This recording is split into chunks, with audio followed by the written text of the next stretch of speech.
बहुत अच्छा।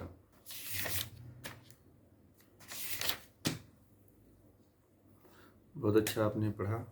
देखिए, एक ग्रह में अब श्लोक में भगवान श्री कृष्ण कह रहे हैं कि हे भरतवंशे धृतराष्ट्र, दोनों सेनाओं के बीच में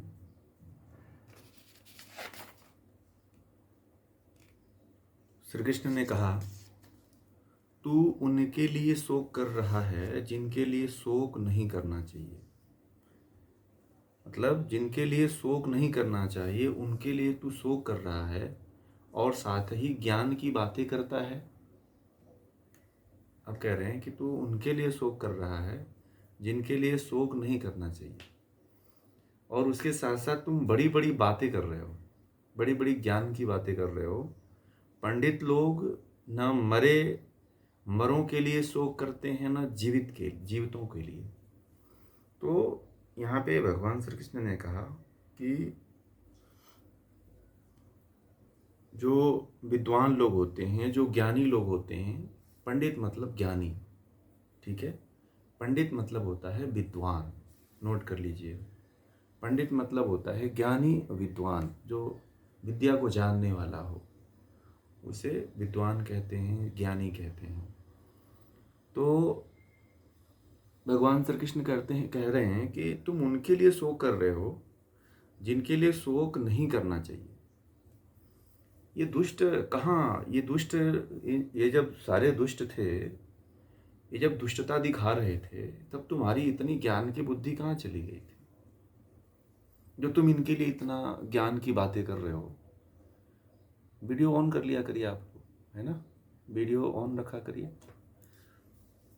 तो तुम उनके लिए मोह की बात कर रहे हो, जो ये दुष्ट दुर्बुद्धि वाले लोग हैं, ये दुष्ट प्रवृत्ति वाले लोग हैं। तुम इनके लिए जो है ज्ञान की बातें कर रहे हो। बड़े बड़े जो, जिनको तुम अपना आचार्य बता रहे हो, जिनको तुम गुरु बता रहे हो, उनके लिए तुम जो है ज्ञान की बातें कर रहे हो। आवाज आ रही है ना? हाँ। तो तुम उनके लिए तुम ज्ञान की बात कर रहे हो, परंतु जो ज्ञानी होता है ऐसे मूर्खों के लिए ज्ञान की बातें नहीं करता है। उनके लिए शोक नहीं करता जो एकदम दुष्ट प्रवृत्ति हो। और इनके लिए तो कभी करना भी नहीं चाहिए, जो तुम अपने मन में ला करके ये कर रहे हो। तुम विद्वान नहीं हो, तुम ज्ञानी नहीं हो, तुम तो ये मूर्खों वाली बात कर रहे हो। मूर्ख व्यक्ति इस तरह की बातें ही करता है, ज्ञानी व्यक्ति कभी नहीं करता है। ज्ञानी व्यक्ति जानता है कि जो दुष्ट है उसके अंदर दुष्टता है। यहाँ पे भगवान श्री कृष्ण जो है अब इस श्लोक से जो है ज्ञान और वैराग्य के माध्यम से अर्जुन के मोह को खत्म करने का प्रयास कर रहे हैं कि जो अर्जुन के मन में जो मोह पैदा हो गया था उसको कैसे समाप्त किया जाए। तो ज्ञान और किसके द्वारा? वैराग्य के द्वारा भगवान श्री कृष्ण जो है अर्जुन के मन में जो मोह था, वो कह रहा था कि मेरी इंद्रियां सूखी चली जा रही हैं, तो उस को सही करने के लिए, उस मोह को समाप्त करने के लिए जो है भगवान श्री कृष्ण जो है उसको कह रहे हैं कि तुम जिसके लिए नहीं करना चाहिए उसके लिए तुम शोक कर रहे हो, और ज्ञान की बातें कर रहे हो तुम, परंतु जो विद्वान होता है ऐसे मूर्खों के लिए तो इस तरह की बातें नहीं करता। ऐसे पापियों के लिए तो इस तरह की बात वो करता ही नहीं है। कि जहाँ पे ये पापी दुष्टों का जो यहाँ पे सब लोग समर्थन करने वाले हैं, इसमें जो भी हैं वो सभी लोग दुष्टों का, पापियों का समर्थन करने वाले लोग हैं, सब मिले हुए लोग हैं। तुम उनका समर्थन कर रहे हो, तुम उनके प्रति अपना जो है भाईचारा दिखा रहे हो। यही चीज़ जो है हमें अपने जीवन में अपना लेना चाहिए। आज हम लोग भी भाईचारा उन्हीं के साथ दिखाते हैं जो हमें हमेशा मारने के लिए सिद्धांत पालते हैं। तो भगवान श्री कृष्ण कहते हैं कि हिंदू का पतन इसीलिए हो रहा है कि जो हिंदू है वह उनके लिए भाईचारे की भावना रखता है जो उसके आपके प्रति दुष्टता दिखा रहा हो। जो आपके प्रति दुष्टता दिखाता है, आप उसके प्रति जो है भाईचारा दिखा रहे हो। जो बात भगवान श्री कृष्ण ने कहा वही बात अर्जुन की मोह में आज भी पूरी दुनिया, जिस तरह से अर्जुन मोह में ग्रसित था, उसी तरह से आज भी पूरी दुनिया के लोग ग्रसित हैं। जिनके जिनके मन में ये सिद्धांत है कि इनको मारना है, ठीक है, जिनके मन में ये सिद्धांत भरा पड़ा है कि इनको काटना है, वो आपके जो है छल कपट से आपसे दोस्ती करते हैं, और दोस्ती करके आप उनसे इतना मोहित हो जाते हो, और फिर जब मौका पाते हैं उसके बाद आपको ख़त्म कर देते हैं। तो यह क्या है, आप लोगों की विद्वता कही जाएगी क्या, कि जिसका सिद्धांत ही हो कि इनको मारना है और आप उनसे भाईचारा बनाए रखे हो, तो ये बताइए अच्छी बात है ये? तो आज के समय में भी वही लागू होता है, इसलिए सबको गीता पढ़नी जरूरी है कि जो भाईचारा का हम लोग बिना मतलब का जो एक संबंध ढोए चले जा रहे हैं, और वही भाई लोग हमारा गला काट रहे हैं। तो जो अर्जुन, भगवान श्री कृष्ण अर्जुन को कह रहे हैं कौरवों के प्रति, वही सिद्धांत हमारे लिए भी होना चाहिए जीवन में, कि यदि कोई दुश्मन है, वो आपसे दोस्ती कर रहा है और आप उसके प्रति दया भाव दिखा रहे हो कि फलाना आदमी तो मेरा दोस्त है, परंतु आपको ये नहीं पता है कि वो मोह के कारण ऐसा कर रहा है। वो उसको कुछ चाहिए आपके धन से, आपके रुपए से, आपके पैसे से, आपके शोहरत से, उसको आपसे मतलब है। वो आपको मार करके अपना अकंटक राज्य चाहता है। इसीलिए भगवान श्री कृष्ण कहते हैं कि ऐसे व्यक्ति को मारने से और युद्ध, ऐसे व्यक्ति के साथ युद्ध लड़ने से बचना नहीं चाहिए, करना चाहिए युद्ध। इसके साथ में युद्ध करना चाहिए। और तुम बड़े बड़े विद्वानों की बात कर रहे हो, परंतु जो ज्ञानी होता है, वो भगवान श्री कृष्ण उस समय की बात कर रहे हैं कि जो ज्ञानी होता है वह अपने दुश्मन को थोड़ी बचाता है। बोलिए, बचाता है क्या?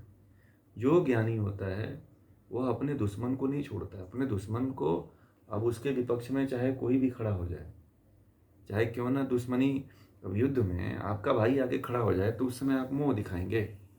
बोलिए, आप जिसके साथ भाईचारा आप लोग जोड़े रहते हैं, और जैसे ही मौका पाता है वह क्या करता है? आपसे युद्ध करने लगता है, आपको मारने लगता है, छुरी तलवार बंदूक निकाल करके आपको गला काटने लगता है। तो क्या इस तरह के भाईचारे को निभाएंगे? नहीं, इस तरह के भाईचारे को तो वहीं खत्म कर देना चाहिए। गीता ये कहती है, धर्म ये कहता है, और गीता गीता में भगवान श्री कृष्ण ने यही सिखाया है। समझ रहे हैं ना? गीता में भगवान श्री कृष्ण ने यही सिखाया है, परंतु लोगों ने सीखा ही नहीं। दूसरी भाषा में, दूसरे विचारों में, दूसरे भावों में, उसके वास्तविकता से बड़े दूर लोग चले जाते हैं। गीता कोई अर्जुन के जीवन में नहीं घटित हो रही है, और गीता केवल अर्जुन के लिए नहीं है, गीता आपके लिए है, आपके जीवन के लिए है, और आपके जीवन में भी इसी तरह से घटनाएं घटित होती हैं, और इसी तरह की घटनाएं घटित होती भी हैं, परंतु आप पहचान नहीं पाते हो कि अर्जुन ने भी यही कहा था। जो हमारे साथ घटित हो रही है, कहीं हम लोग अर्जुन की मोहग्रस्त कैटेगरी में तो नहीं है? अब ये बात ये बताइए, इसका भान किसको होगा? जो गीता पढ़ा होगा। अब जो गीता नहीं पढ़ा है उसको कैसे पता चलेगा कि हम लोग अर्जुन वाली स्थिति में खड़े हैं? बोलिए, पता चलेगा क्या कि आप लोग अर्जुन वाली स्थिति में खड़े हैं? नहीं ना। आप तो बस अर्जुन की तरह जीवन को जी लोगे कि चलो युद्ध नहीं करेंगे, हार मान लो, इनको छोड़ दो, ठीक है। परंतु भगवान श्री कृष्ण कहते हैं कि ये ज्ञानी व्यक्ति ऐसा नहीं करते हैं। जो थोड़ा जानकार होते हैं, जो विद्वान होते हैं, जो पढ़े लिखे होते हैं, वो तो इनका सफाया ही करते हैं ऐसे लोगों को, ठीक है। आगे फिर भगवान श्री कृष्ण कह रहे हैं कि न तो ऐसा ही है कि मैं किसी समय नहीं था। अब देखिए भगवान श्री कृष्ण अब ज्ञान की बातें कर रहे हैं। कह रहे हैं कि न तो ऐसा ही है कि मैं किसी समय नहीं था, और न ऐसा ही है कि तू नहीं था, न ऐसा ही है कि ये सब राजा नहीं थे, और न कभी ऐसा कोई ऐसा समय आएगा जबकि हम सब इसके बाद नहीं रहेंगे। ये बड़ा मतलब रहस्यमयी श्लोक है ये।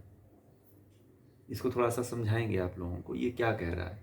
आप लोगों को कुछ समझ में आया कुछ ये क्या कह रहा है? कि हम लोग नहीं रहेंगे, ऐसा नहीं था कि हम लोग किसी समय नहीं, ये ऐसे नहीं थे, ना ऐसा ही समय आ गया कि तू नहीं होगा, और ऐसा भी नहीं है कि ये लोग राजा भी लोग नहीं रहेंगे। ऐसा क्यों कहा?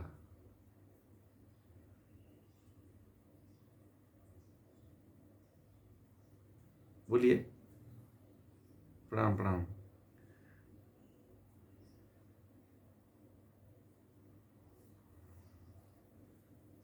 हाँ।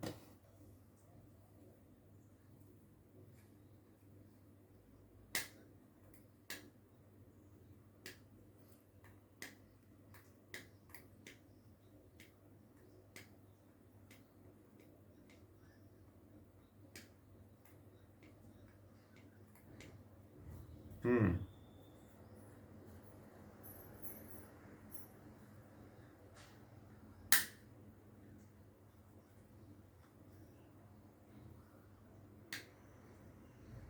इसके बारे में बता रहे हैं। हाँ, इसी के बारे में आ रहे हैं। जी जी। देखिए, न तो ऐसा ही है कि मैं किसी समय नहीं था। अपने लिए कह रहे हैं कि ऐसा नहीं था कि मैं किसी समय नहीं था। मतलब ये जो शरीर है, ये जो आत्मा है, आत्मा क्या है? अमर है। तीन पदार्थ अनादि हैं, अमर हैं, अजर हैं। कौन कौन से? एक आत्मा, दूसरा प्रकृति, तीसरा ईश्वर, और चौथा है ज्ञान, वेदों का ज्ञान, जो ये सदा से अमर रहे हैं। इनका कभी नाश नहीं होता है। ठीक है? तो इसलिए कह रहे हैं कि न तो ऐसा ही है कि मैं किसी समय नहीं था, ठीक, और न ऐसा ही है कि तू नहीं था। तू ये कह रहा है ना कि ये लोग, इन लोगों से मैं युद्ध नहीं लड़ूंगा, या इनसे मैं लड़ाई नहीं करूंगा, ये तो सब अपने लोग हैं। तो ये बात को तू जरूर समझ ले कि तेरी जो आत्मा है ना, वो केवल शरीर बदल रही है। तू शरीर को मत मान कि ये शरीर अंतिम सत्य है। जो सत्य है वह क्या है? आत्मा है। ये जो शरीर है, ये शरीर तब तक जन्म लेती रहती है पृथ्वी पे जब तक कि मोक्ष को नहीं प्राप्त हो जाती है। आत्मा को जब तक मुक्ति नहीं मिलती है तब तक ये शरीर जन्म लेती है। 84 लाख योनियों के होते हुए ये जन्म लेती है। यदि आपका बहुत अच्छा कर्म रहा है तो बार बार मनुष्य जन्म मिलेगा। यदि अच्छा कर्म नहीं रहा है तो आप पशु पक्षी कीट पतंगे, गाय भैंस, उल्लू उल्लू बिल्ली सब में जन्म लेते रहोगे आप। तो यदि अच्छा कर्म रहा है तो आपका जन्म निश्चित है, और यहाँ पे जन्म लेते रहोगे आप, और हर समय आप रहोगे। माइक बंद कर लीजिएगा। और ऐसा नहीं है कि ना मैं रहूँगा ना आप रहोगे, आप भी रहोगे और मैं भी रहूँगा। और ऐसा भी नहीं है कि ये राजा लोग भी नहीं आने वाले हैं, ये भी आने वाले हैं। क्योंकि ये लोग, ऐसा नहीं है कि ये लोग मुक्ति के मार्ग वाला कर्म कर रहे हैं। ये लोग धर्म का काम कर रहे हैं, इसलिए इनको फिर जन्म लेना पड़ेगा, क्योंकि इन्होंने मुक्ति के लिए कोई प्रयास नहीं किया है। तो इनको भी मैं, ऐसा भी नहीं है कि मैं नहीं रहूँगा, और ऐसा भी नहीं है कि तू भी नहीं रहेगा, और ऐसा भी नहीं है कि ये लोग राजा लोग भी नहीं रहेंगे। और कभी ऐसा नहीं आएगा जब हम सब इसके बाद नहीं रहेंगे।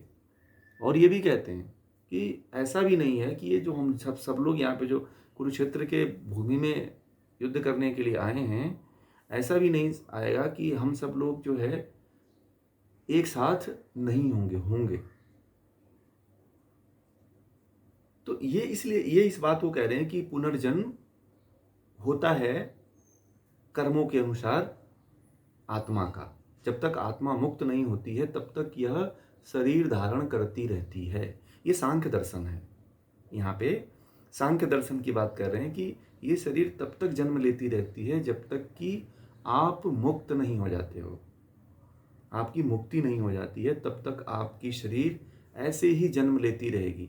और जैसे जिसके जिसके संस्कार जो जो मैच करते हैं उनके साथ आपका संबंध बना रहेगा। भाई का, बेटे का, माता का, पिता का, बहन का, पड़ोसी का, अड़ोसी का, सबका ये संबंध आपका आसपास मिल करके बनता रहेगा। और वही लोग आप कभी जो आपके दुश्मन हैं वो आपके पड़ोसी बन जाएंगे, जो आपके एकदम प्रिय नज़दीकी का दुश्मन है वो आपका भाई बन जाएगा, आपकी पत्नी बन जाएगी। ये भी नहीं पता है किसी को। हमारे यहाँ जन्म सिद्धांत ऐसा है कि जो आपका बहुत प्रिय आपका बच्चा ही है, हो सकता है कि पिछले जन्म का आपका बहुत बड़ा कोई नुकसान किया हो, कोई दुश्मनी हो, या कोई आपके माता पिता ही हो, वो आपके गर्भ से जन्म ले लिए हो, ये भी नहीं पता है। तो जो जिनके यहाँ हम जुड़ते हैं, जिनसे जुड़ते हैं, कहीं ना कहीं उनका हमारे पूर्व जन्मों से कोई ना कोई रिलेशन होता है। उनसे कहीं ना कहीं हम इर्द गिर्द जुड़े रहते हैं, कहीं ना कहीं उनसे हमारे संस्कार बंधे रहते हैं। इसलिए भगवान श्री कृष्ण ये कह रहे हैं कि ऐसा नहीं है कि हम लोग न थे न होंगे, सब होंगे। तो ये मत मान कि ये केवल अंतिम बार ये दुर्योधन, ये पांडव और ये भीष्म पितामह और द्रोणाचार्य से हमारी युद्ध हो रही है, नहीं, इसके बाद भी रहेगा, और अभी भी है, और आने वाले समय में भी तुमसे मिलते रहेंगे ये लोग। और ये तब तक मिलते रहेंगे जब तक कि मुक्ति न मिल जाती हो। और आपने एक बात और कहा कि मुक्ति मिलने के बाद फिर जन्म नहीं होता है। वेदों में ऐसा कहा गया है, शास्त्रों में ऐसा कहा गया है कि मुक्ति से भी वापस लौटना पड़ता है। उपनिषदों में भी कहा जाता है, कितने वर्ष बाद, 36,000 बार जो सृष्टि का प्रलय और उत्पत्ति होती है, उतने काल तक आप मुक्ति में बने रहते हो। कितने बार? 36,000 बार जो सृष्टि का प्रलय और उत्पत्ति होती है, उतने काल तक कहा जाता है कि आप मोक्ष में रहते हो। और जैसे जैसे आपका ज्ञान क्षीण होता है, फिर आपको जहाँ से आप अपने शरीर को छोड़े रहते हो, जिस जन्म से आप शरीर को छोड़े रहते हो, वहीं से आपके संस्कार पुनः प्रारंभ हो जाते हैं। ठीक है? प्रलय नहीं, प्रलय तो कितनी बार होता है, प्रलय तो कितने मनवंतर हो गए। प्रलय तो हाँ, कई बार, ये देखिए, ये सृष्टि जो है ना, कई बार बनती है और कई बार बिगड़ती है।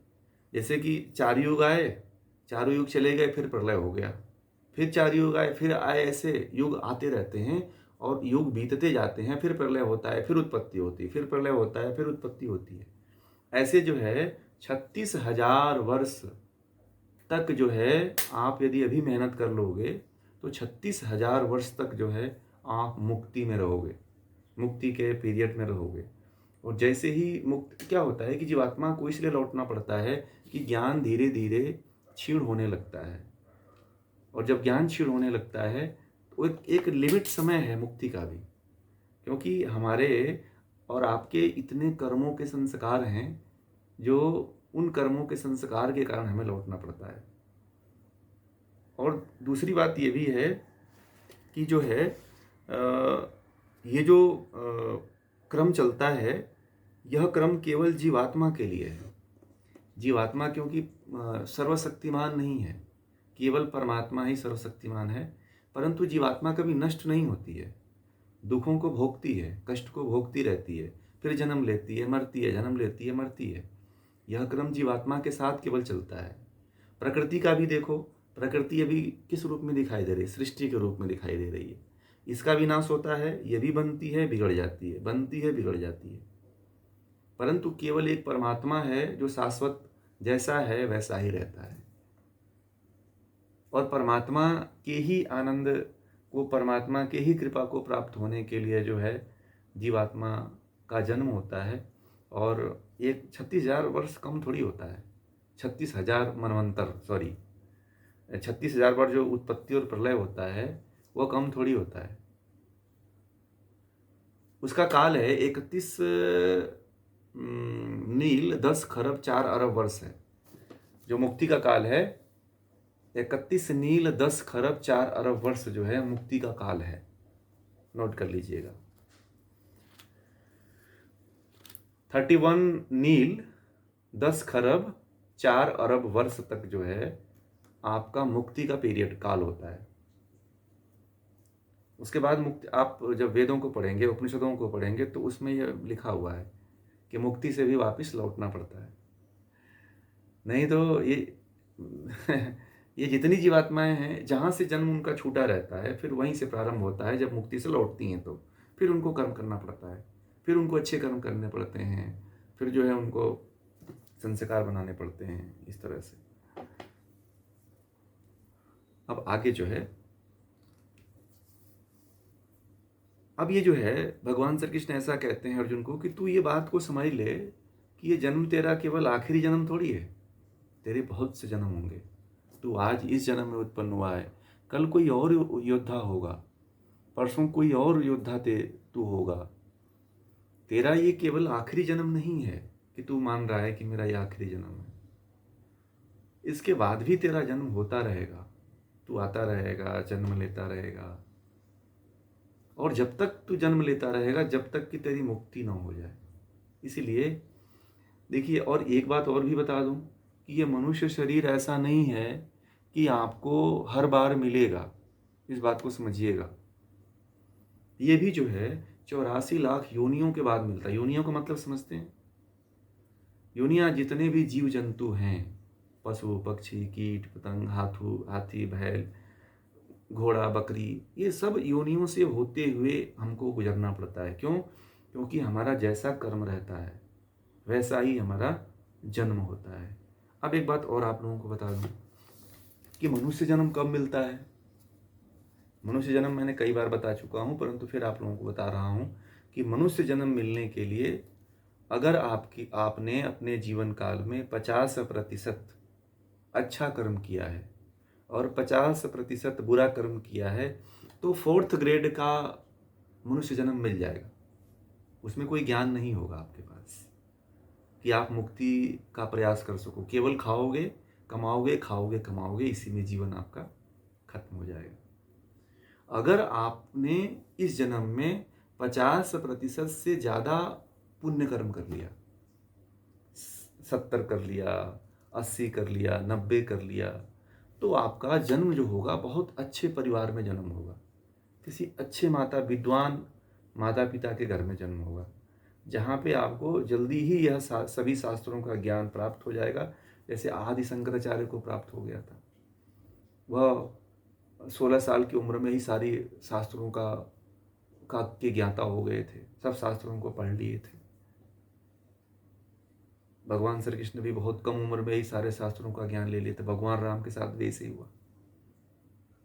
तो जब व्यक्ति कम समय में अभी देखिए हम लोग जो पढ़ रहे हैं, हम लोगों का दुर्भाग्य कहिए कि हम लोग इस उम्र में अभी अपने शास्त्रों का स्वाध्याय कर रहे हैं, है ना। पर फिर भी ठीक है, जब जगे तभी सवेरा, कोई ऐसी घबराने वाली बात नहीं है। हाँ हाँ वही बात है, वो नहीं तो कहाँ होता है। तो ये भी एक समझिए कि सौभाग्य ही है कि आप लोग इस उम्र में भी ज्ञान ले रहे हो ये, और इतना लगनशील होकर कर रहे हो, बहुत बड़ी बात है। इसीलिए वो हमसे बहुत ऊंचे लेवल के लोग हैं, जो इतने कम उम्र में ज्ञान को ग्रहण कर पाना बड़ी मुश्किल था। हम लोग 5 साल के बाद स्कूल गए, और उसके बाद भी जो है 5 साल तक 10 साल के 12 साल के थे तो अभी क्लास 5 में ही थे, हैं 5 ही पास कर रहे थे अभी। और वो लोग जो है 10 साल 12 साल में पूरा आधा से अधिक शास्त्रों को जान चुकते थे लोग, पहले के जो लोग हुआ करते थे। तो हम लोग बहुत पीछे हैं अभी। तो ये जो है, इसीलिए जो है हम लोग अच्छा कर्म नहीं कर पाते हैं। क्यों? और जब हमें ज्ञान होगा तो हम बहुत अच्छा कर्म करेंगे, दान का काम करेंगे, पुण्य का काम करेंगे, जितने अच्छे कार्य हैं वो काम करेंगे, अपने मुक्ति के लिए काम करेंगे। तो आप लोग अपने पुण्य को और अच्छे कर्म को बढ़ाओ कि आप जो जीवन है, अगर इस जीवन को आप लोग छोड़ो तो तुरंत कहीं आपका अच्छे घर में जन्म हो जाए। भगवान श्री कृष्ण ने गीता में कहा है, आगे आएगा ये जो मैं बात आप लोगों को कह रहा हूँ। भगवान श्री कृष्ण जी कहते हैं कि यदि आप योग के पथ पे कर्म करते हुए मरोगे तो तुम्हारा जन्म जो है अच्छे घर में होगा, किसी अच्छे माता पिता के घर में जन्म होगा और जल्दी ही तुम मुक्ति की तरफ आगे बढ़ जाओगे। इसलिए कहा जाता है कि पुण्य को आप लोग बढ़ा लो। आपके हाथ में केवल पुण्य बढ़ाने का एक बहुत बड़ा अवसर है। ठीक है, जो देखिए, अगर मान लीजिए 50% आपने अच्छा कर्म कर लिया तो वो जीवन पाके आप लोग क्या खुश रहोगे? बोलिए। एक जो सड़क पे भीख मांग रहा है वो मनुष्य जीवन है उसका, परंतु क्या वो जीवन कोई जीवन है? बोलिए आप लोग, हैं? क्या उस जीवन को आप लोग पसंद करोगे? वो तो जीवन केवल पेट पालने वाला है। उस जीवन का कोई मतलब ही नहीं है, मुझे चाहे जिए चाहे मरे उससे कोई फर्क नहीं पड़ता है, हैं? तो इस तरह के जीवन को कौन पाना चाहेगा बताइए आप लोग। मैंने एक व्यक्ति को देखा, मैं कहीं जा रहा था तो एक व्यक्ति ने उल्टी किया ट्रेन में से, एक, और जो नहीं भीख मांगते हैं वो व्यक्ति उल्टी को उठा के खाने लगा। मैं बड़ा आश्चर्यचकित हो गया। मतलब इतनी दरिद्रता, इतना मतलब ये जीवन पा करके, मनुष्य जीवन पा करके इतना नीचे गिर जाना मैंने पहली बार देखा। मेरा दिमाग खराब हो गया। मैंने कहा कि क्या यही जीवन है? क्या मनुष्य जीवन पा करके भी यह स्थिति भोगनी पड़ती है? कि वो मल ही तो हुआ ना, उसके मल को उठा के खाने लगा और ट्रेन से उल्टी किया खिड़की से और उसको आया और तुरंत उठा उठा के खाने लगा। कैसे खा लिया वो? हम तो सुन करके उल्टी आ जाएगी। बताइए, ऐसा जीवन लोग जीते हैं, बड़ा सोच करके कि ये अपने जीवन में कौन सा कर्म किया होगा जो इस तरह का फल भोग रहा है। तो इसीलिए जीवन में बहुत हाई स्तर का कर्म करिए, बहुत ऊंचे स्तर का कर्म करिए कि आपका जीवन जो हो ना वह एकदम हाई लेवल का अगले जन्म में जो है आप केवल परमात्मा की प्राप्ति के लिए ही कर्म करो। एक कहानी आती है जड़ भरत की, शायद आप लोग सुने हों कि नहीं सुने हों। बहुत मार्मिक कहानी है राजा जड़ भरत की। तो अभी समय, गीता का समय चला जाएगा, नहीं तो मैं आप लोगों को बताता इसको तो ये बात और समझ में आती। हाँ, बाद में भी उनकी यही स्थिति थी, तो बताएंगे किसी दिन उनकी जड़ भरत की कथा जो है। आप लोग एक दिन मैं उसको केवल जड़ भरत की कथा ही, योग कथा में एक दिन उसको लेकर के आऊँगा मैं यूट्यूब के माध्यम से। तो उस दिन मैं पूरा एक विस्तार से रखने का प्रयास मैं कर रहा हूँ कि आप लोगों तक वो ज्ञान पहुँचे। राजा जड़ भरत की जो कहानी है, जो कथा है, बहुत मार्मिक। वो ब्रह्म को, मतलब वो पहले ही बहुत बड़े साधक थे, बाद में आसक्ति हो गई उनको एक हिरनी के बच्चे से, फिर वो काम गड़बड़ हो गया सब। मैंने एक कहानी, हाँ, तो अब आगे चलते हैं, फिर वो ये रह जाएगा, वो शुरू करेंगे तो आगे। जैसे देह धारण करने वाले आत्मा को इस देह में बालपन, यौवन और बुढ़ापा प्राप्त होता है, उसी प्रकार आत्मा को दूसरे देह की प्राप्ति हो जाती है। अर्जुन को कह रहे हैं भगवान से, यहाँ पे सांख्य योग बता रहे हैं भगवान श्री कृष्ण। तो सांख्य योग में ये कहता है कि ये जो आत्मा है, यह आत्मा तो अजर अमर है, ये कभी मरती नहीं। ठीक है, अपने कर्म के अनुसार जैसा कर्म इसका रहता है उस तरह से इसको नया शरीर मिल जाता है। अब नया शरीर का मतलब ये है कि 50% से अगर नीचे गया तब तो आप दूसरे योनि में चले गए। आप 50% से नीचे गया तब तो आप कोई कुत्ते, बिल्ली, घोड़ा, गधे में इसी में जन्म लोगे आप, है ना। जितना अब बहुत सी योनियाँ हैं, वायरस के रूप में जन्म कहीं ले लोगे, कहीं कोई और कीड़े मकोड़े के रूप में जन्म ले लोगे, मछली आदि के रूप में जन्म ले लोगे। तो इस तरह से बहुत जन्म होने की संभावनाएं रहती हैं। तो इसलिए 50 से तो नीचे कभी जाना मत आप लोग। अभी आप लोगों के हाथ में आपका जीवन है कि अभी आप चाहो तो मनुष्य जन्म आपको मिल सकता है। ठीक है, चलो इस जन्म में आप लोग कुछ नहीं कर पाए तो इस जन्म में इतना पुण्य कर लो आप लोग कि अगला जन्म आपका संवर जाए। ठीक है, जैसे कल एक हमारे साथ जुड़ी थी, वो बोल रही थी कि मैंने सब कुछ कर लिया, उनकी 67 साल उम्र है, अब मैं अपने लिए कर्म करने के लिए, बस अपने लिए कर्म कर रही हूँ, मुझे जो करना था मैंने कर लिया है। तो जो समय है, देखिए आप लोग ये मत समझो कि मैं नौकरी करता हूँ जो है हाँ, अध्याय ये जो है ना, अध्याय 2 का जो है 13वां चल रहा है। 11 12 हो गया, 13वां चल रहा है। तो जो है आप लोग जो है निश्चित कर लीजिए कि हम कोई भी पेशे में हों, कोई भी काम करें, हम कोई काम छुड़ाने के लिए नहीं कहते हैं, आपको साधु बनने के लिए नहीं कहते हैं, घर छोड़ करके भागने के लिए नहीं कहते हैं, नहीं, हमें आप लोगों को सन्यासी बनाना है, ठीक है? क्योंकि गृहस्थ जीवन दुनिया का सबसे बड़ा आश्रम है, सबसे बड़ा आश्रम है। तो जो व्यक्ति इसमें रह करके जिस चीज़ को प्राप्त कर सकता है, राजा जनक जैसे, राजा जनक जो है गृहस्थ थे परंतु विदेह मुक्त थे। तो उसी तरह का जीवन पुनः से स्थापित करने की के लिए एक अपना योजना है। तो आप लोग जिस काम को कर रहे हो उस काम में 4 डिवाइडेशन कर लो। धर्म, धर्म, अर्थ, काम और मोक्ष। ये 4 स्तंभ अपने जीवन में बना लीजिए, ठीक है? आप लोग हर काम करते रहिए, कोई भी काम को मत छोड़िए। धंधा है, बिजनेस है, नौकरी है, चाकरी है, सब करिए। परिवार है, बच्चे हैं, लालन पालन है, सब जो भी आपका कर्तव्य है वो करते रहिए। परंतु एक 4 स्तंभ में अपने जीवन को बांट दीजिए, 4 भागों में डिवाइड कर दीजिए, ठीक है? एक तरफ आप धर्म का काम करिए, एक तरफ अर्थ पैसा कमाने का काम करिए, एक तरफ आप काम मतलब जो आपकी कामनाएं हैं उन कामनाओं की पैसे अर्थ से पूर्ति करिए। जो भी आपने कामनाएं पाल रखा है, बच्चों को पढ़ाने का, परिवार को आगे बढ़ाने का, तो उन कामनाओं की पूर्ति करिए, परंतु एक लिमिट स्तर में। उसके बाद से चौथा समय दीजिए कैसे हमारी मुक्ति मिलेगी मोक्ष की तरफ। तो जीवन को जब तक आप लोग इस 4 स्तंभों पे नहीं चलाओगे तब तक आप दुखी रहोगे, ये ध्यान रखना आप। तो दुखी होने से अच्छा है कि जीवन को 4 स्तंभों में बांट करके चलाया जाए, जीवन को 4 स्तंभों में रख करके चलाया जाए कि हमें चारों तरफ ध्यान देना है। ऐसा नहीं कि केवल पैसे कमाते हुए उसी में ध्यान दे दो। कामनाओं का मतलब ये है कि आप ऐसा नहीं है कि केवल अपने कामनाओं की पूर्ति के लिए ही आप पूरे जीवन को लगा दो कि मुझे गाड़ी लेना है, मुझे बंगला बनाना है, मुझे वहाँ प्लाट खरीदना है, अब उसी के लिए लोन भरना है तो पूरा जीवन उसी में लगा दो। नहीं, ये सब करते रहो। ये सब करते हुए क्या करना है? आपको धर्म, अर्थ, मोक्ष और काम, इन चारों की तरफ चलना है, तब जाकर के जीवन की सार्थकता सिद्ध होगी। जीवन का तब उद्देश्य आपका पूरा होगा और बड़ा आनंदमय जीवन बीतेगा, बड़ा जो है खुशमय आपका जीवन बीतेगा, खुशहालीपूर्ण जीवन बीतेगा। व्यक्ति जो है इस तरफ न चलने के कारण आज दुखी है, इन 4 स्तंभों को छोड़ करके अपने अपने स्तंभ की तरफ जा रहा है, इसलिए व्यक्ति दुखी होता है।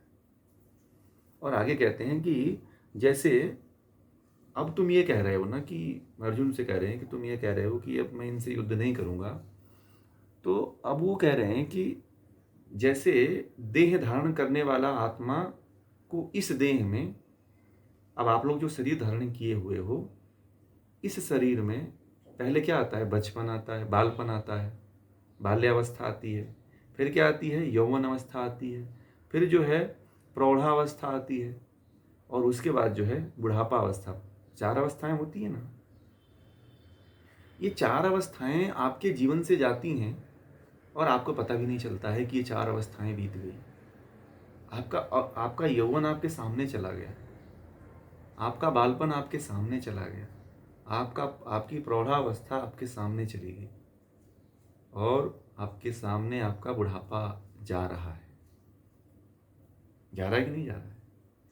तो उसी प्रकार आत्मा को दूसरे देह की प्राप्ति हो जाती है। जैसे कि आपका जो शरीर है ना, बाल्यावस्था से लेके यौवन अवस्था, प्रौढ़ावस्था और वृद्धावस्था आ जाती है, उसी तरह से जो आपकी शरीर है, जो आपके शरीर में जो आत्मा है, वह आत्मा भी दूसरे शरीर को प्राप्त कर लेती है। बस खेल यही है, आप समझ नहीं पा रहे हो इसको। और कह रहे हैं कि धीर व्यक्ति को इस बात में मोह नहीं करना चाहिए। जो ज्ञानी व्यक्ति है, जो सांख्य को जानता है, वह इन व्यक्तियों से मोह नहीं करता है कि ये लोग मर जाएंगे। अब भगवान श्री कृष्ण यहाँ पे ज्ञान की बात क्यों कर दी है अर्जुन को? क्योंकि अगर ज्ञान की बात नहीं करते तो उसके अंदर का जो मोह है वह समाप्त ही नहीं होता, वह मोह में और जकड़ता चला जाता, मोह में और ग्रसित होता चला जाता। अब देखिए एक चीज और आप लोगों को बता दें, इसको समझने के लिए थोड़ा सांख्य को समझना पड़ेगा। सांख्य दर्शन में दो तत्वों की बात आती है, पुरुष और प्रकृति। तो जो प्रकृति है वही क्या है, शरीर है, और पुरुष क्या है, जीवात्मा है। तो जो पुरुष है, प्रकृति है, वो 25 तत्वों से मिलकर के बनी हुई है, 24 तत्वों से, ठीक है। 25वां जो है पुरुष है। तो उसमें जो है, ये जो प्रकृति है वह, उसमें 3 तत्व मुख्य हैं जो भगवत गीता में बताया गया है। 3 तत्वों से प्रकृति बनी हुई है, सत्य, रज और तम। इन तीनों के सम्मिलित रूप को ही प्रकृति कहते हैं। क्या कहते हैं? सत्य, रज और तम, इन तीनों के सम्मिलित रूप को प्रकृति कहते हैं। और प्रकृति से जो है, जो पहले तत्व की उत्पत्ति होती है वह है क्या, महत, यानी कि बुद्धि। सबसे पहले किस तत्व की उत्पत्ति होती है? बुद्धि की। यहां से निर्माण होता है, ठीक है। और उसके बाद से अहंकार की उत्पत्ति होती है। बुद्धि से अहंकार की उत्पत्ति होती है, अहंकार से मन, 5 ज्ञानेंद्रियां और 5 कर्मेंद्रियां, और उसके बाद जो है अहंकार से ही 5 तन्मात्राएं, और 5 तन्मात्राओं से 5 महाभूत, पृथ्वी, जल, अग्नि, वायु, आकाश। और इन 5 महाभूतों से यह हमारा शरीर बनता है। क्या बनता है? ये जो आप लोग देख रहे हो, जो आप लोगों के पास है, वह आप लोगों की शरीर बनती है। क्लियर हुआ? कोई दिक्कत तो नहीं है? अब ये शरीर बनती है, और उसी 5 महाभूत से नदी, तालाब, झरने, पहाड़, जंगल, जमीन, ये सब उसी से बनता है। किससे? सूर्य, चंद्रमा, तारे, ग्रह, नक्षत्र, सब किससे बनते हैं? इस 5 महाभूत से ही ये बनते हैं। ये क्लियर हो गया? तो ये इसीलिए भगवान श्री कृष्ण ने यहां पे कहा कि अब ये शरीर किससे बनी हुई है, और प्रकृति क्या है? प्रकृति नाशवान है। ये जो 24 तत्व हैं, ये उत्पन्न होते हैं और नष्ट हो जाते हैं। इनका गुण है, ये उत्पन्न हुए और नष्ट होते जाते हैं। जिस दिन उत्पन्न होते हैं उसी दिन से नष्ट होना प्रारंभ हो जाता है इनका। जैसे मान लो आप घड़ा बनाते हो, तो घड़ा नया बनता है, और जैसे जैसे आप उसको कुछ दिन रखते हो, 1 आध 2 महीने, 4 महीने, 6 महीने, अब देखो उसमें वो पुराना होने लगता है, उसमें से मिट्टी झरने लगती है, छेद हो जाता है, फिर थोड़ा सा कहीं धक्का लग जाता है तो फूट जाता है, और फिर फूट जाता है तो ठीकरों में बदल जाता है, और जब ठीकरों में बदल जाता है तो आप उसे फेंक देते हो, फिर वह गल करके मिट्टी का रूप ले लेता है। वह मूल प्रकृति, मतलब अपने जहां से आया है उसी में जाकर के मिल जाता है। प्रकृति के तत्व जो है, जो हमारी शरीर बनी हुई है, जहां से उत्पन्न हुई है वहीं जाकर के मिल जाती है। अब हम लोग क्या करते हैं मिलाने के लिए? हम लोग इस शरीर को मिलाने के लिए जला देते हैं, अग्नि के हवाले कर देते हैं। तो ये शरीर जो है जल जल के साथ मिल जाती है, वायु तत्व वायु के साथ मिल जाता है, अग्नि तत्व अग्नि के साथ मिल जाता है, वायु तत्व वायु के साथ मिल जाता है, और पृथ्वी तत्व जो है पृथ्वी तत्व के, जो ठोस पदार्थ होता है वो पृथ्वी तत्व के साथ मिल जाता है। इसीलिए भगवान श्री कृष्ण ने कहा कि ये जो, तब ये बात, आप ये श्लोक तब समझ में आएगा जब ये सांख्य दर्शन समझोगे आप लोग। जब तक आप सांख्य दर्शन नहीं समझोगे तब तक आप इस चीज़ को नहीं समझ पाओगे कि ये भगवान श्री कृष्ण क्यों कह रहे हैं कि ये ज्ञानी लोग या धीर जो व्यक्ति होते हैं यह मोह में नहीं पड़ते हैं। उस समय तो ये अर्जुन, उस समय सांख्य को उसको पता था, परंतु आप लोग गीता पढ़ रहे हो तो आप लोगों को सांख्य पता है क्या? नहीं पता है। तो सांख्य को जानना पड़ेगा पहले, तो आप ये कृष्ण भगवान की बात को समझ पाओगे। ये दूसरे अध्याय में भगवान श्री कृष्ण ने जो अर्जुन को ज्ञान दिया, सबसे पहले सांख्य का ही ज्ञान दिया। और मैं जो है कोई भी शास्त्र पढ़ाता हूँ तो सबसे पहले सांख्य की ही बातों को रखता हूँ, क्योंकि सांख्य यदि आपने समझ लिया तो पूरे शास्त्रों को समझ जाओगे। सांख्य समझ लिया तो गीता को समझ जाओगे, सांख्य समझ लिया तो ब्रह्मसूत्र को समझ जाओगे आप, सांख्य समझ लिया तो उपनिषद को समझ जाओगे। समझ में आ रही है बात? बिना सांख्य को, यदि जो भगवान श्री कृष्ण ने जो गीता में सांख्य दर्शन बताया हुआ है, यदि केवल आप इसी को समझ जाते हो तो आप गीता को समझ जाओ। यदि आप इस सांख्य को नहीं समझ पाते हो तो पूरे गीता को पढ़ लो, आप केवल बाँचने का काम करोगे, आपके समझ में कुछ नहीं आएगा, आपके जीवन में ये उतरेगा ही नहीं, आपके जीवन में ये आत्मसात होगा ही नहीं। कैसे आत्मसात करोगे इसको, कैसे उतारोगे जब आपको पता ही नहीं है? हम लोग ज्ञानी तो हैं नहीं, है ना?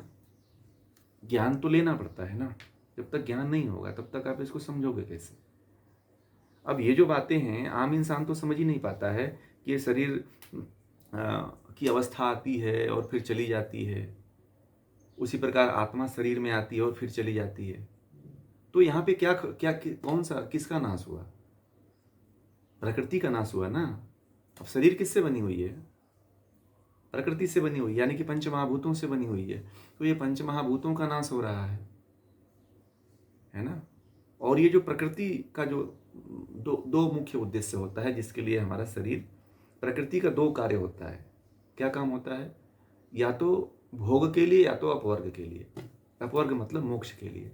प्रकृति जो आपकी सहायक बनी हुई है, इस प्रकृति का उपयोग या तो भोग के लिए कर लो, संसार में जो भोगना है भोग लो, या तो इस शरीर का एक और उपयोग कर सकते हो कि मोक्ष के लिए कर सकते हो। मोक्ष में जाना चाहते हो तो मोक्ष के लिए कर सकते हो। ठीक है? दो काम के लिए इस शरीर का उपयोग होता है, प्रकृति का उपयोग होता है। बाकी प्रकृति और किसी काम नहीं आती है। ठीक है? या तो आपको मोक्ष में पहुंचा देगी या तो आपको भोग में भोगना चाहते हो, संसार में रहना चाहते हो, संसार में भटकना चाहते हो तो खूब भटकाएगी आपको। यदि इसी शरीर को लेकर के आप मोक्ष में जाना चाहते हो तो आपको मोक्ष में लेकर चली जाएगी। अब जो समझ लेता है वह इसको तो कर लेगा, जो नहीं समझता है वो इसको नहीं कर पाएगा। यही बात यहाँ पे कही गई है जो है। और जो है इसीलिए भगवान श्री कृष्ण ने कहा कि परंतु जो इस शरीर में आत्मा है वह नहीं मरती है।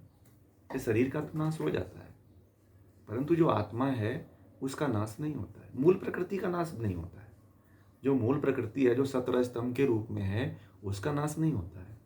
जहाँ से सतरजतम आया होता है वहीं से उपादान कारण जो होता है उसी में जाकर के विलीन हो जाता है। जहाँ से जो तत्व आया होता है उसी में जाकर के मिल जाता है। इसीलिए भगवान श्री कृष्ण ने कहा कि ये जो शरीर है, जो ज्ञानी व्यक्ति, अब यहाँ पे अब आप लोग धीर कहलाओगे। धीर का मतलब जब आपको इतना पता चल गया सांख्य के बारे में तब आपको धीर कहा जाएगा, ज्ञानी कहा जाएगा। ठीक है? अब आप धीर हो जब इसको समझ गए कि ये शरीर तो अस्थाई नहीं है, इसका तो नाश निश्चित ही है। क्योंकि प्रकृति के जो 24 तत्व हैं ये बनते हैं बिगड़ जाते हैं, बनते हैं बिगड़ जाते हैं, इनका स्वभाव ही ऐसा है। इसको आप अस्थाई नहीं बना सकते हो। परंतु आज का जो मनुष्य है अपने जीवन को ऐसे जी रहा है जैसे अमर हो जाएगा। आज का मनुष्य जो है इस 40 साल 50 साल की उम्र के लिए जो है अपने जीवन को एकदम लगता है कि उसको हजारों वर्ष तक जीना है।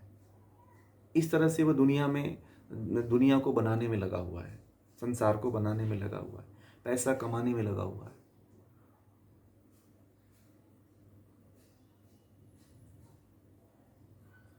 वो ये नहीं समझ पाता है कि जिस चीज़ को हम मना रहे हैं, हमको आधा तो जीवन बीत गया, 40-50 साल की का जीवन है, उसमें भी अपने आप को ऐसे लगा रहा है जैसे कि इसमें वह हमेशा यहाँ पे बना रहेगा, अमर है। इसलिए कहते हैं ना, कोई कहता है कि ये जिंदगी एक किराए का घर है, ये किराए के रूप में मिला हुआ है, ये इसमें से आपका कुछ भी नहीं है। जो आप जिसको कहते हो ना कि ये मेरी आंखें हैं, मेरा कान है, मेरा नाक है, मेरा गाल है, मेरा फेस है, मेरा ये बहुत सुंदर शरीर है, इसमें से आपका कुछ है ही नहीं है। इस प्रकृति के सारे तत्व हैं जो आपको एज ए किराए के रूप में, एज ए रेंटल मिला हुआ है ये। और रेंटल को आप अपना कब्जा लिए हो, कब्जा कर लिए हो रेंटल पे। जो इसका मालिक है वो कुछ बोल ही नहीं रहा, आप इसको कहते हो कि मेरा है। ये जबरदस्ती हुई कि नहीं हुई? इस शरीर को आप अपना बना लिए हो कि ये तो मेरा है, कब्जा हो गया मेरा। समझ रहे? ये आपका नहीं है, आप मान के बैठे हो कि मेरा है। मैंने बता दिया ना कि कहाँ से शरीर बनता है। हैं? शरीर को कौन कौन से तत्व मिलकर के बने हुए हैं? ठीक है, जो तत्व जहां से आया है उसी में जाकर के विलीन हो जाता है। और आप कहते हो कि ये तो मैं हूं, फलाना नाम का मैं हूं, और मेरा ये सब है, सब कुछ मेरा है, ये सब मैंने बनाया है। ये अहंकार है, और यही अहंकार व्यक्ति को ऊपर नहीं उठने देता है, ज्ञान की तरफ नहीं जाने देता है, उसको हमेशा फंसाए रखता है। मैं और मेरापन जो है ना, वो व्यक्ति से कभी छूटता नहीं है, और इसीलिए व्यक्ति को ये ज्ञान नहीं हो पाता है। और यही बात भगवान श्री कृष्ण अर्जुन जो है, मैं अर्जुन को समझा रहे हैं कि जिसके लिए तू इन लोगों के लिए कर रहा है, ये शरीर ही तेरी नहीं है, तो इनकी तू क्यों सोचता है? ये जो तेरी शरीर मिली हुई है, इसका भी स्थायित्व तो नहीं है, फिर भी तू इनको अपना बनाए हुए है, फिर भी तुम इनको अपना मान रहा है। ये तेरा इसमें कुछ है ही नहीं। जब तेरा नहीं है तो जो तेरे सगे संबंधी हैं, क्या वो तेरे हैं क्या? अब बताइए, तो तेरे मेरे रिलेशन वाले तो बहुत दूर के हो गए ना। बात हमारी समझ रहे हैं आप लोग? जब आपके शरीर का भी कोई अंग आपका नहीं है, ठीक है, आपका आपकी तो केवल एक आत्मा है, हैं? हाँ, इस शरीर से आप संस्कार बना लेते हो, ये मेरा है। महर्षि पतंजलि ने योग दर्शन में ये कहा है कि इस शरीर से आत्मा को अलग कर लो तो मुक्ति हो जाएगी, और यही इंसान नहीं कर पाता है। वो आत्मा को कभी देख ही नहीं पाता है, शरीर को ही सब कुछ मान लेता है कि हाँ, मैं इस रूप में था, मैं स्त्री थी, मैं पुरुष था। आत्मा का तो कोई लिंग ही नहीं होता है, तो शरीर का लिंग बन जाता है कि हम स्त्री हैं, हम पुरुष हैं। आत्मा का तो कोई लिंग ही नहीं होता है, आत्मा तो अलिंग है।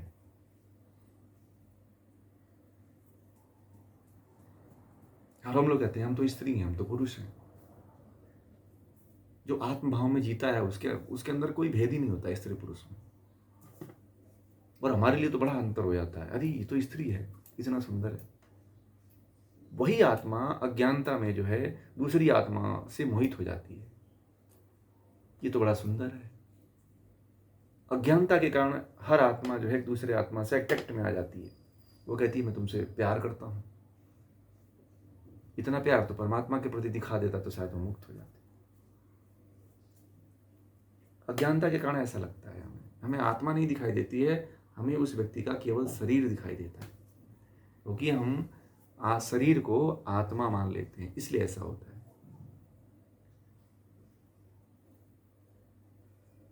और हमारी दृष्टि बदलती भी नहीं है, यही रहती है। ये जन्म जन्मांतरों तो कैसी बनी रहती है। इसी तरह से आप आते हो, इसी तरह से जन्म लेते हो, फिर एक दिन इसी तरह से आप चले भी जाते हो। और ये क्रम एक दिन में नहीं होता है, हजारों जन्मों से यही चला रहा है, कुछ परिवर्तन नहीं हुआ है अब तक। जहां हो आप वहीं से सोचते हो, जहां पे आप हो वही सोचते हो, बाकी और कुछ नया अपने जीवन में देख लो कि आपके मन में कोई परिवर्तन हुआ हो, कोई बुद्धि आपकी बहुत हाई लेवल की पहुंची हो ज्ञान के क्षेत्र में। हाँ, सांसारिक क्षेत्र में बहुत आगे आप बढ़े हो, परंतु उसको बढ़ना नहीं कहते हैं। सांसारिक क्षेत्र में आप बहुत बड़े हुए दिख रहे हो कि मैं बहुत बढ़ गया हूं, परंतु उन्नति के क्षेत्र में, आध्यात्म के क्षेत्र में, ईश्वर आत्मोन्नति के क्षेत्र में, परमात्मा के क्षेत्र में आपका कहीं नहीं ग्रोथ हुआ है, किसी भी तरह से ग्रोथ नहीं हुआ है। आप अपने आप को देख सकते हो कि हम कितने पानी में हैं, अभी अनुमान लगा सकते हो, अभी आप लोग पता कर सकते हो कि हम कितने पानी में हैं। हमने क्या क्या संस्कार बनाए हैं, हमारे जीवन में क्या क्या ज्ञान रहा है, किस तरह का ज्ञान रहा है, आप खुद पता लगा लो। आपके संस्कार बता देंगे कि आप कहाँ थे, पूर्व जन्म में कहाँ थे। लोग कहते हैं ना कि पूर्व जन्म का कैसे पता करें कि हम पूर्व जन्म में क्या थे। आपके मन में जो चल रहा है ना, जो आपके मन में जो भाव चल रहा है, जो विचार चल रहा है, जो वासनाएं चल रही हैं, जो तृष्णाएं चल रही हैं, जो कामनाएं चल रही हैं, वही पूर्व जन्म में आप थे, वही दिखता है, वही संस्कार प्रकट होता है। कहीं जाने की जरूरत नहीं है, आप खुद अपने आप को देख सकते हो कि मैं किस अवस्था में था पहले जन्म में, पिछले जन्म में। मैंने कहा ना, जड़ भरत की कथा बताएंगे तो आपको समझ में आ जाएगा ये सारी बात। योग कथा के रूप में उसको पूरा 1 घंटे का समय लेके बताना पड़ेगा मुझे, तो जो है आप लोगों को वो चीज़ समझ में आएगा। एक दिन लेकर आते हैं उसको, जड़ भरत की कथा को, योग कथा के रूप में उसको हम बताएंगे आप लोगों को। तो तब समझ में आएगा कि हम क्या थे। ऐसे ही जड़ भरत को भी पता चल जाता था कि मैं पूर्व जन्म में क्या था। आपको भी पता चल जाना चाहिए। जब ज्ञान होता है व्यक्ति को, तो वह अपने संस्कारों के कारण अपने आप को पहचान लेता है कि मैं कौन था, क्या था। ऐसे होता है। कहीं जाने की जरूरत नहीं है, किसी जगह पूछने की आवश्यकता नहीं, कहीं पता लगाने की आवश्यकता नहीं है कि कोई ज्योतिषी बता देगा कि आप पहले जन्म में क्या थे। नहीं, आप खुद अपना पता लगा सकते हो कि आप क्या थे, आप कौन थे, कैसे थे, कैसे आपके संस्कार थे, कैसे आपके भाव थे, कैसे आपके विचार थे। इस जीवन में प्रकट होते हैं वो, इस जीवन में दिखाई देते हैं, उससे आप अनुमान लगा सकते हो। और आपकी सोच बता देती है कि आपकी कामना क्या थी, आप किस कामना को लेकर के मरे थे, ये भी बता देती है। आपको जो संस्कार होते हैं, जो प्रकट होते हैं, उससे आप अनुमान लगा सकते हो कि मेरी जो है उन्नति बहुत विशेष तरह से नहीं हुई है, हम बहुत आगे प्रगति नहीं किए हैं। ठीक है ना। तो ये सारी बातें थी। अब आप लोगों का कोई प्रश्न है तो पूछ लीजिए, बाकी हम कल 14 और 15 को कल कराएंगे, इस समय नहीं है। हाँ, धीर का मतलब होता है कि ज्ञानी जो हो जाता है वो, उसको पता चल जाता है। जब सांख्य का ज्ञान होता है तो वो धीर हो जाता है, गंभीर हो जाता है वो। तब वो अर्जुन की तरह जो है अशांत नहीं रहता है, वो धैर्यवान हो जाता है कि अरे तो ये तो शाश्वत है, ये तो प्रकृति के जो तत्व हैं वो तो बनते हैं, बिगड़ते हैं। फिर वो मरने से नहीं डरता है वो। धीर का मतलब ये हो जाता है कि अब उसे पता चल जाता है कि ये जीवन तो नष्ट होना ही है, और इस जन्म में यह भी मरेगा, फिर दूसरा जन्म इसको मिल जाएगा। इसलिए वो गंभीर हो जाता है, फिर उसके मन में कोई चिंता नहीं रहती, कोई तनाव नहीं रहता है। अर्जुन की तरह शोक नहीं रहता है, दुख नहीं रहता है।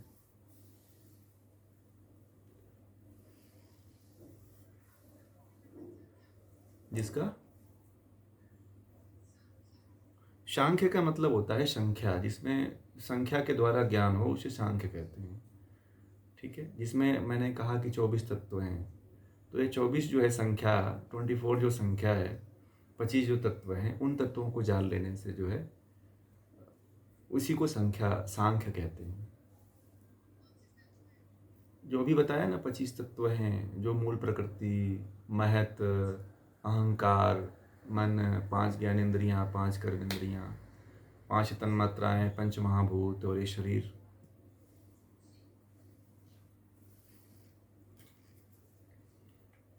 ठीक है।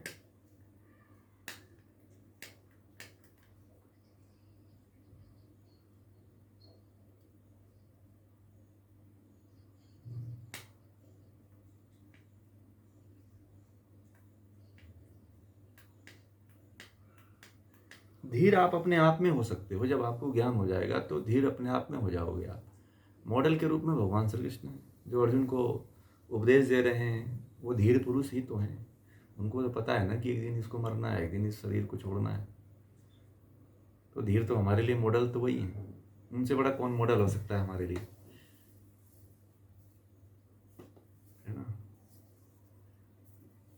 और धीर व्यक्ति वही हो जाता है जिसको ज्ञान होता है। जो जिसको ज्ञान नहीं होता है उसके अंदर धीरता आती नहीं है। अब उस समय शायद अर्जुन को सांख्य का ज्ञान रहा हो, भूल गया हो, इसलिए भगवान श्री कृष्ण को सांख्य का ज्ञान देना पड़ रहा है। ऐसा नहीं था कि अर्जुन ने सांख्य नहीं पढ़ा था, क्योंकि वो भी गुरुकुल में ही पढ़ा था, द्रोणाचार्य उसके गुरु थे। ऐसा नहीं कि नहीं सांख्य उसको नहीं ज्ञान प्राप्त हुआ होगा, परंतु उस समय जो है वो भूल गया होगा। जब मोह में ग्रसित होता है तो सारा ज्ञान एक तरफ हो जाता है और मोह एक तरफ हो जाता है। इसलिए मोह को बहुत ज़्यादा नहीं पालना चाहिए, मोह को छोड़ने का प्रयास करना चाहिए। ठीक है। हाँ, जनक को भी ले सकते हो आप। जनक भी धीर पुरुष थे। वो तो सांख्य के बहुत बड़े ज्ञाता थे। वो तो उन्होंने जो जीवन में सांख्य को अपनाया और सांख्य को जिया, पूरा अष्टावक्र गीता ही सांख्य से पहले सांख्य का पूरा प्रतिरूप ही है। सांख्य का प्रयोग है अष्टावक्र गीता। ठीक है। सांख्य का एक तरह से कहो तो एक्सपेरिमेंटल है अष्टावक्र गीता जो है।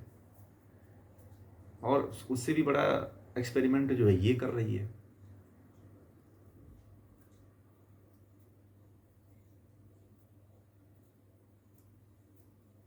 ठीक है ना। ईश्वर से प्रार्थना करने के लिए उसके गुण कर्म स्वभावों का चिंतन करिए कि हे परमात्मा, जैसे हम गायत्री मंत्र जपते हैं ना, तो आप केवल गायत्री मंत्र के अर्थ का आप चिंतन करो, यही ईश्वर की प्रार्थना है।